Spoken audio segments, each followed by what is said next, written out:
Assalamualaikum warahmatullahi wabarakatuh. Perkenalkan, nama saya Riani Pradarajati, dosen di Sekolah Tinggi Ilmu Kesehatan Kendal pada program studi Sarjana Keperawatan. Kali ini saya akan memaparkan PDD UKT-PT, penilaian diri dosen dalam unjuk kerja Tridharma Perguruan Tinggi. Kali ini saya akan memaparkan tentang mata kuliah keperawatan keluarga, di mana ini memiliki beban 2 SKS dengan kode IK 226 pada semester genap dengan metode DIE, Delivering Interactive and Assessment. Untuk deskripsi mata ajar keperawatan keluarga ini berfokus pada pembahasan konsep kesehatan keluarga, pada konsep keperawatan keluarga, konsep keluarga sejahtera, dan konsep asuhan keperawatan keluarga di setiap tahap tumbuh kembang keluarga, melalui dari tahap tumbuh kembang keluarga dengan pasangan baru menikah, kemudian tahap tumbuh kembang keluarga dengan anak balita, preschool, sekolah, dan tahap tumbuh kembang keluarga pada usia remaja, tahap tumbuh kembang keluarga pada dewasa awal, dewasa tengah, dan dewasa akhir. Kemudian ditambah juga dengan pembahasan dampak tren isu terkini yang ada dalam asuhan keperawatan keluarga dengan pembelajaran, ceramah, diskusi, dan studi kasus. Kemudian kami akan membahas terkait dengan CPL dan CPNK mata ajar keperawatan keluarga. Dari segi sikap, mahasiswa mampu menunjukkan sikap bertanggung jawab, menjalankan tugas dengan baik secara mandiri, sesuai dengan bidang keilmuannya. Kemudian, menjunjung tinggi nilai kemanusiaan dalam menjalankan tugas dengan berdasarkan agama, norma, dan etika. Kemudian juga mampu menginternalisasikan norma dan etika kampus akademik.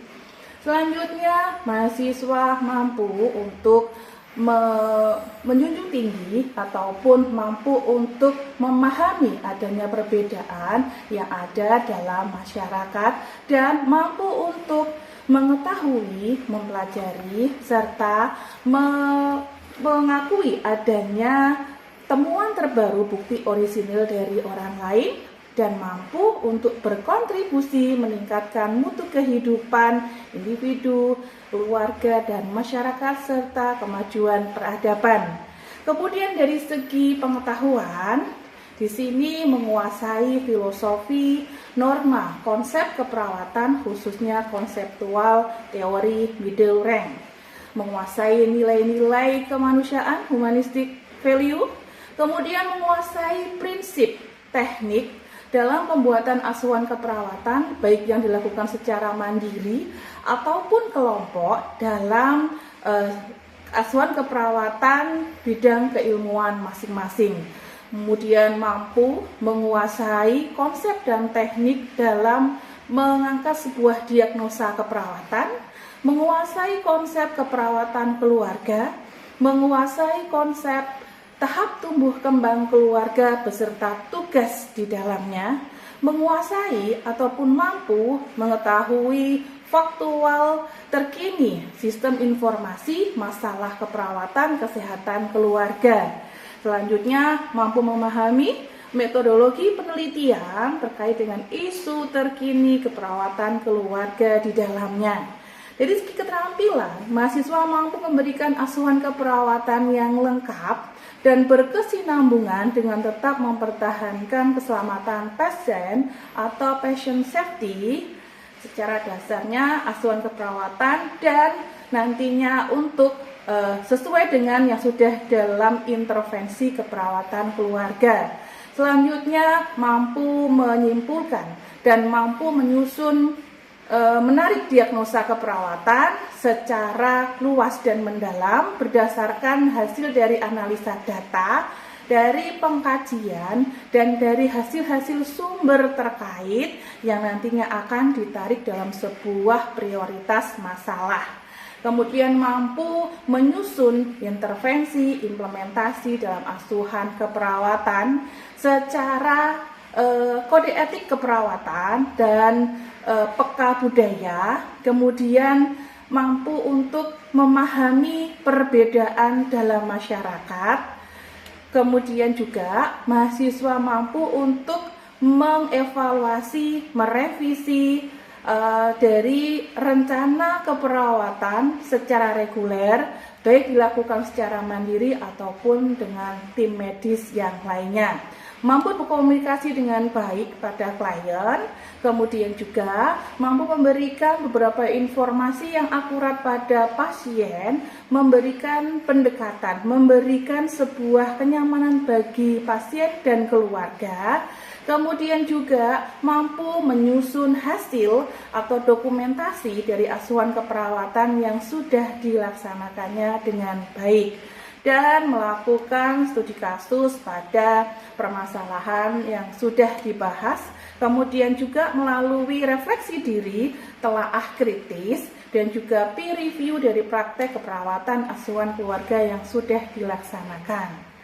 Pada keperawatan keluarga ini kami bersama dengan tim, saya sendiri Riani Pradarajati, Magister Keperawatan, dengan tim beliau Ibu Yulia Susanti, Magister Keperawatan, Spesialis Keperawatan Komunitas. Adapun prasyarat dalam mata ajar keperawatan keluarga ini, yang pertama yaitu falsafah dan teori keperawatan, yang kedua komunikasi keperawatan, kemudian ilmu dasar keperawatan, dan selanjutnya adalah promosi kesehatan, pendidikan kesehatan dalam keperawatan. Kemudian dalam pengevaluasinya 10% kami berikan pada nilai untuk keaktifan, 15% kami berikan pada penilaian penugasan, 15% kami berikan pada seminar presentasi, 30% kami berikan untuk ujian akhir dan ujian tengah semester masing-masing 30%. Selanjutnya kami akan menjelaskan terkait dengan jadwal pembelajaran, di mana mata ajar keperawatan keluarga ini ada 14 kali pertemuan, ditambah dengan 2 kali pertemuan yaitu untuk kegiatan ujian tengah semester dan ujian akhir semester. Pada pertemuan minggu pertama, kami akan menjelaskan terkait dengan rencana pembelajaran semester keperawatan keluarga, di mana kami juga menyelipkan tentang konsep kesehatan keluarga, konsep keperawatan keluarga, dan keluarga sejahtera. Di pertemuan kedua akan kami selipkan dengan asuhan keperawatan keluarga pada setiap tahap tumbuh kembang keluarga. Kami akan jelaskan perincinya dari pertama untuk asuhan keperawatan keluarga pada tahap tumbuh kembang keluarga pasangan baru menikah, kemudian sampai dengan asuhan keluarga pada tahap tumbuh kembang dewasa akhir. Di setiap tahap tumbuh kembang tersebut apa saja permasalahan yang muncul akan dijelaskan semuanya. Kemudian juga akan kami jelaskan terkait bentuk komunikasi pada keluarga. Jadi ada perbedaan bagaimana cara kita berkomunikasi dengan anggota keluarga anak, juga dengan anggota keluarga lansia, itu berbeda dan memang harus dipahami bersama. Kemudian juga akan kami jelaskan terkait dengan peran dari masing-masing anggota keluarga. Di sini juga akan kami berikan terkait dengan telaah jurnal penelitian, di mana jurnal penelitian tersebut adalah hasil dari penelitian yang sudah kami tim buat, kemudian kami berikan pada mahasiswa. Jurnal telaah ini nanti terkait dengan bagaimana peran seorang caregiver keluarga dalam memberikan perawatan pada lansia dengan hipertensi. Baik, kemudian untuk pertemuan di minggu ketiga, kita sudah masuk pada asuhan keperawatan keluarga. Kita masuk dengan bagaimana cara tahap-tahapan dalam penyusunan sebuah asuhan keperawatan keluarga. Di sini kita awali dengan pengkajian keluarga, dan pengkajian ini bisa melalui dari observasi, kemudian studi literatur, dan juga berdasarkan dengan data-data terkait dari Fasiankes terdekat. Kemudian juga akan kami jelaskan, kami gambarkan juga silsilah keluarga, di mana silsilah keluarga ini berperan penting dari bagaimana kita tahu keluarga ini mendapatkan masalah kesehatan dari mana? Maksudnya bisa jadi itu adalah masalah kesehatan keturunan seperti diabetes, kemudian hipertensi dan yang lainnya. Kemudian di minggu keempat kita sudah masuk pada tahapan asuhan keperawatan keluarga, yaitu di tahap bagaimana penentuan analisa data dari hasil pengkajian sebelumnya kita masukkan dalam sebuah analisa data. Kita plotkan sendiri data subjektif, data objektif untuk kita bisa menarik diagnosa tersebut. Di minggu kelima kita belajar terkait dengan bagaimana kita men-scoring dari diagnosa keperawatan yang ada. Scoring ini melibatkan beberapa kriteria, diantaranya bagaimana dengan sifat masalah yang muncul tersebut, kemudian bagaimana kemungkinan masalah tersebut bisa untuk diatasi, yang kemudian prioritas bagaimana masalah itu bisa untuk kita cegah, dan bagaimana menonjolnya masalah tersebut. Nanti akan kita bahas dan akan kita kopkan di masing-masing diagnosa yang muncul. Jadi nanti ini fungsinya untuk kita bisa menentukan kira-kira diagnosa atau masalah kesehatan mana yang terlebih dahulu kita tangani. Kemudian di pertemuan ke minggu ke-6, yaitu kita membahas tentang tujuan dan kriteria hasil, di mana ini berfungsi untuk mengetahui tujuan apa yang akan kita capai dalam kita membantu mengatasi masalah pasien dengan cakupan kriteria hasil yang akan kita harapkan, tentunya dengan rasionalisasi yang ada. Kemudian di pertemuan ke-7 kita mulai menyusun bentuk rencana tindakan atau intervensi keperawatan pada setiap diagnosa keperawatan tersebut. Di minggu ke-8 kita sudah masuk di ujian tengah semester. Dan di minggu ke-9 kita masuk dengan penjelasan pemberian implementasi keperawatan. Bagaimana kerja realnya, apa yang akan kita lakukan untuk membantu mengatasi masalah kesehatan, tentunya berdasarkan dari intervensi keperawatan yang sudah disusun sebelumnya. Kemudian di minggu ke-10 ini kita sudah mulai ke studi kasus, di mana mahasiswa akan kami berikan kasus, kemudian dibagi menjadi 3 kelompok. Masing-masing kelompok tersebut akan membahas, kelompok pertama akan membahas mengidentifikasi pengkajian hingga terbentuknya analisa data dari kasus yang sudah ada tersebut. Kelompok kedua, dia akan melanjutkan dengan bagaimana menentukan scoring dan bagaimana untuk menentukan intervensi dari masing-masing masalah kesehatan tersebut. Dan untuk kelompok ketiga, mereka akan mengerjakan bagaimana bentuk implementasi dan evaluasi dari kegiatan pembelajaran yang sudah diberikan. Evaluasi ini fungsinya untuk mengetahui sejauh mana kemampuan kita untuk mengetahui keberhasilan dari intervensi implementasi yang sudah kita berikan. Kemudian di minggu ke-11 sebelum evaluasi tadi, kemudian di minggu ke-12 kita sudah mulai mempresentasikan seminar kasus pada mahasiswa, di mana tadi pembagiannya untuk yang pertama yaitu seminar untuk kelompok 1 terkait dengan bagaimana hasil pengkajian mahasiswa dari kasus yang sudah diberikan hingga penentuan analisa data. Untuk kelompok kedua, itu nanti mereka akan mempresentasikan bagaimana bentuk intervensi dan menentukan bentuk scoring dari masing-masing masalah kesehatan tersebut hingga penyusunan intervensi dari kasus yang sudah diberikan. Dan untuk kelompok ketiga, itu presentasinya nanti mereka akan mempresentasikan bagaimana bentuk kerja nyata, bentuk implementasi dan evaluasi dari pembelajaran yang sudah dari pembahasan ataupun dari tindakan yang sudah diberikan pada pasien. Jika memang dirasa perlu adanya modifikasi untuk bisa membantu menyelesaikan masalah kesehatan tersebut. Kemudian di minggu ke-15 ini ada PPC membahas tentang dampak kasus tren isu terkait dengan perkembangan asuhan keperawatan dan bagaimana cara kita untuk menyikapi hal tersebut. Kemudian di minggu ke-16 kita sudah masuk di ujian akhir semester. Dan itu adalah beberapa jadwal setiap pertemuan di mata ajar keperawatan keluarga. Di bawahnya juga akan kami sampaikan studi literatur atau ada daftar pustaka sebagai rujukan mahasiswa untuk mereka bisa mencari informasi terkait dengan mata ajar keperawatan keluarga. Kami lampirkan juga dengan pembahasan pembagian kelompok kelas A dan kelompok kelas B. Pembagian kelompok menjadi 3 kelompok tadi. Di lampiran juga kami berikan lampiran form penilaian untuk seminar dan form untuk nilai penugasan. Selain itu kami berikan juga ada clue atau kasus yang sudah dikerjakan mahasiswa tadi. Jadi nanti kasusnya itu akan kami masukkan di dalam RPS.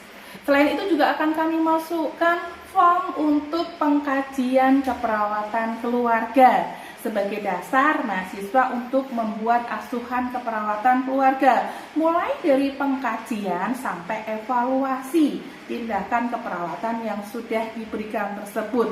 Dan juga kami tutup dengan jurnal terkait. Tadi kan kami sampaikan ada telaah jurnal tersebut. Demikian tadi pembahasan rencana pembelajaran dari keperawatan keluarga yang sudah kami berikan. Dan untuk selengkapnya, mari bisa kita saksikan bagaimana proses ketika kami melakukan pembelajaran keperawatan keluarga di kelas. Terima kasih. Baik, bismillahirrahmanirrahim. Assalamualaikum warahmatullahi wabarakatuh. Selamat pagi semuanya. Gimana kabarnya hari ini? Tetap semangat ya. Baik, hari ini kita belajar untuk mata kuliah keperawatan keluarga. Sesuai dengan di RPS untuk pertemuan kali ini kita masuk pada materi salah satunya yaitu dukungan keluarga. Baik, sebelum kita mulai acara salah satu untuk bisa pimpin doa dulu. Silakan Mas Faiz pimpin doa untuk teman-temannya. Mari teman-teman, sebelum kita mengawali perkuliahan pada siang hari ini, selanjutnya kita berdoa terlebih dahulu. Doa.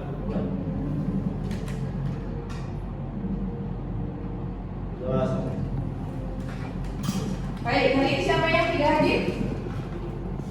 Saya absen. Hari ini siapa yang tidak hadir? Oke, semuanya hadir ya? Baik, kita masuk di materi terkait dengan dukungan keluarga. Ya, definisi dari keluarga itu sendiri. Kalau kita kemarin di pertemuan awal sudah membahas terkait dengan konsep keluarga, keperawatan keluarga. Nah, di sini kita sedikit menilik. Keperawatan atau definisi keluarga merupakan 2 atau lebih individu yang tergabung karena adanya hubungan pertalian darah, karena suatu perkawinan, karena adanya pengangkatan. Jadi misalkan mengangkat saudara, mengangkat teman menjadi saudara dan menjadi keluarganya, ya. Mereka tinggal dalam satu atap rumah tangga yang memiliki peran dan fungsi masing-masing dalam menciptakan dan mempertahankan budaya dari keluarga itu tersendiri. Misalkan keluarga ini sudah kebiasaan makan bersama setiap malamnya jam 8 malam. Keluarga ini punya peraturan tidak boleh keluar malam melebihi jam 9 atau 10 malam. Gitu ya. Kemudian kita masuk ke dukungan keluarga. Ada yang tahu apa itu dukungan keluarga? Dukungan itu apa? Motivasi dan support system. Oke, motivasi dan support system. Ada yang lain? Baik, dukungan keluarga.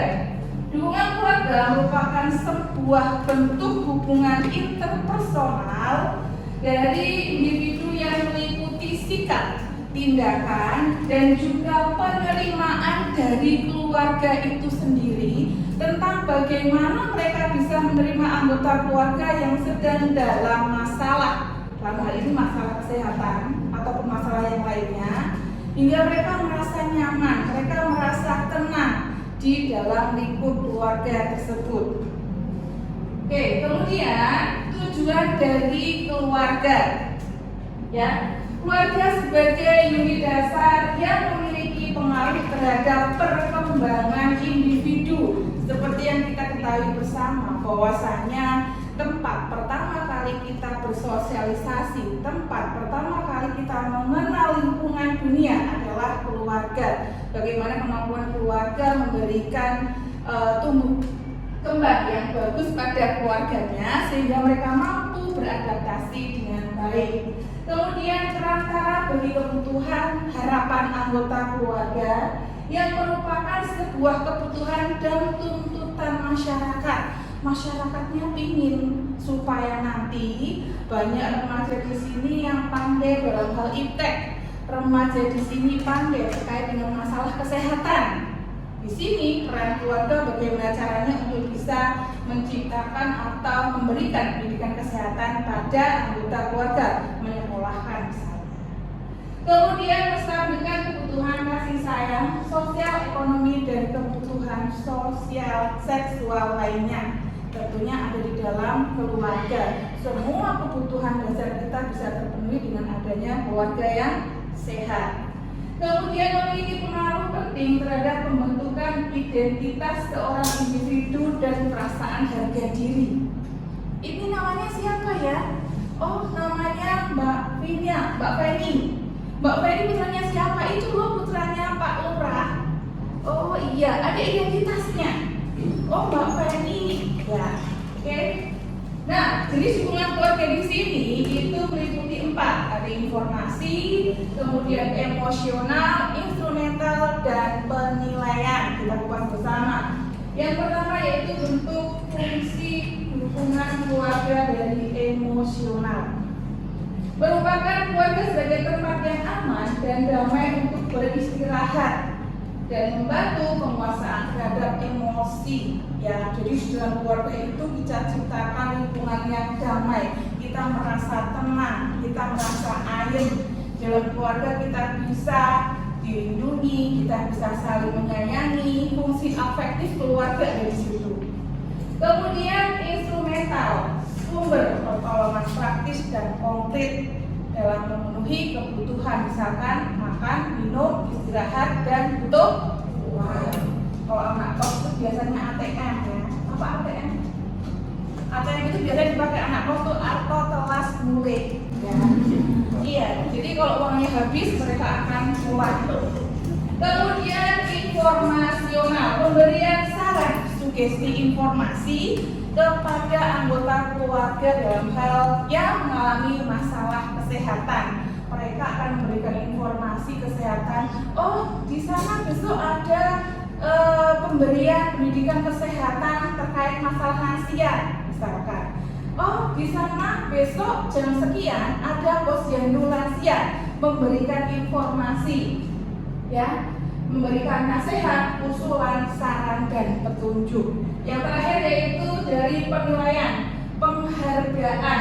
Keluarga bertindak sebagai pembimbing, memberikan jalan tengah dari suatu masalah. Keluarga sebagai validator identitas anggota keluarga itu sendiri.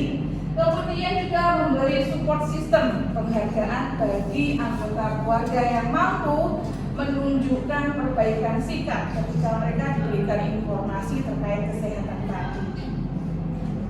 Faktor pengaruh dalam hubungan keluarga. Di sini menurut Purnawan ada faktor internal dan eksternal.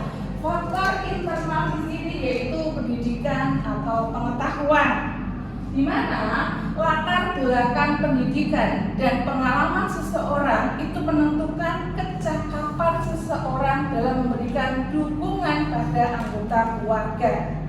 Tak dicuekin ketika kita dalam masalah, ya, kita diperhatikan ada apa sih dan dibantu sampai menemukan jalan permasalahan.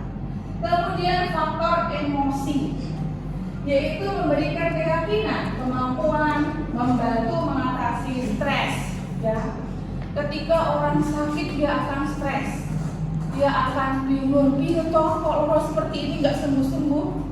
Di situ keluarga hadir untuk menenangkan. Di situ keluarga hadir untuk memberikan nasihat, ya, jadi ada bentuk perhatian. Kemudian spiritual, bagaimana keluarga memahami nilai dari kehidupan pasien.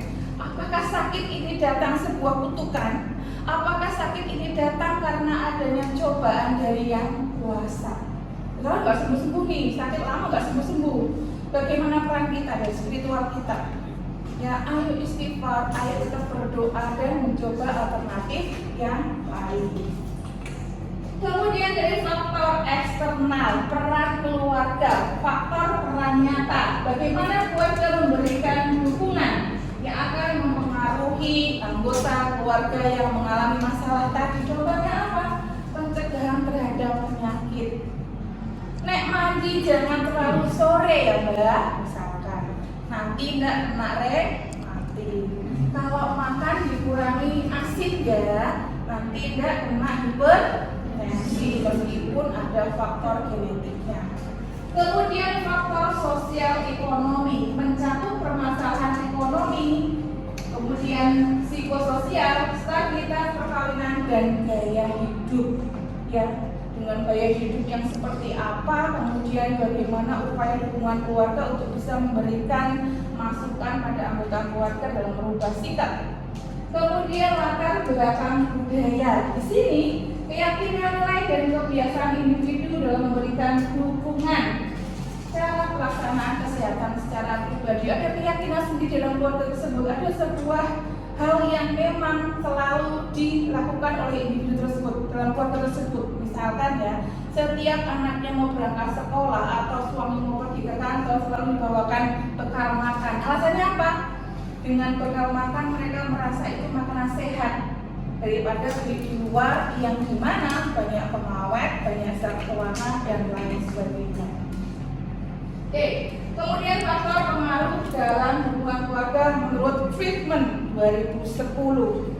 Di sini keluarga kecil dalam penerimaan kasih sayang dibandingkan dengan keluarga besar. Keluarga kecil, misalkan anaknya hanya 2, maka secara otomatis pemberian kasih sayangnya pun dibagi 2. Kalau keluarga dengan anak tunggal 1, maka secara otomatis semua diberikan pada anak 1. Kalau keluarganya besar, maka akan dibagi lebih banyak, baik waktu, materi, dan sebagainya. Kemudian usia ibu jika masih muda, ini dirasa belum begitu memahami kebutuhan anaknya. Jadi mereka masih bersifat ke arah egosentris, masih muda, pengalamannya belum ada dalam mengasuh anggota keluarga. Anaknya nangis, terus biarlah kasih mbahnya saja, saya mau jalan-jalan. Biarlah dikasih pembantu saja, saya mau tidur. Egosentrisnya masih tinggi.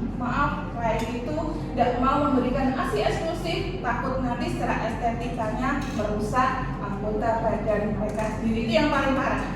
Kemudian sosial ekonomi meliputi tingkat pendidikan, kemudian pekerjaan dan pendapatan dari anggota keluarga. Hal tersebut yang otomatis bisa mempengaruhi kemampuan seseorang dalam memberikan dukungan keluarga. Oh, ternyata pekerjaannya mapan, gajinya banyak, secara otomatis dia bisa memberikan bantuan instrumental dan lainnya. Itu contoh. Oke, teman-teman, ini kajian jurnal keperawatan yang kami lakukan dari tim terkait tentang pendidikan kesehatan mampu terkait dengan perawatan hipertensi family caregiver setelah diberikan pendidikan kesehatan terkait dengan hipertensi. Ya, ternyata ini menghasilkan yang signifikan. Keluarga mampu memberikan edukasi, memberikan dukungan yang luar biasa bagi anggota keluarga yang lain untuk hidup sehat, ya, setelah mendapatkan pendidikan kesehatan tadi pada family caregiver. Kemudian jurnal kedua, ini masih dengan hipertensi. Di sini yaitu dukungan keluarga dengan kepatuhan diet rendah garam pada lansia. Ketika kami kaji, ketika kami teliti, ternyata dukungan keluarga yang sangat rendah, dukungan keluarga yang kurang, itu bisa menyebabkan kegagalan dari diet hipertensi pada lansia. Karena mereka nggak tahu, mereka nggak diperhatikan. Begitu ya? Oke teman-teman, ada yang ditanyakan? Oke. Apakah dukungan keluarga itu Baik, saya bertanya kembali ke teman-teman. Ketika kita dalam masalah, kita merasa diperhatikan, kita didukung, rasanya gimana? Ayam ya. Kalau kita nggak ada masalah, apakah kita juga nggak dikasih dukungan? Kita mau ujian nih, kita mau sidang skripsi nih misalkan. Ayo semangat, kamu pasti bisa. Sebentar lagi kalian sarjana. Butuh nggak dukungan? Butuh. Oke, itu ya. Jadi dukungan itu semuanya dibutuhkan setiap saat, setiap waktu, utamanya pada keluarga. Seperti halnya teman-teman, kalau ada anggota keluarga di kelas A ini misalkan, ada yang nggak berangkat, ada yang merasa kurang dalam memahami materi, bersama kita coba bantu, coba cuekin, ya nak? Oke, ada lagi?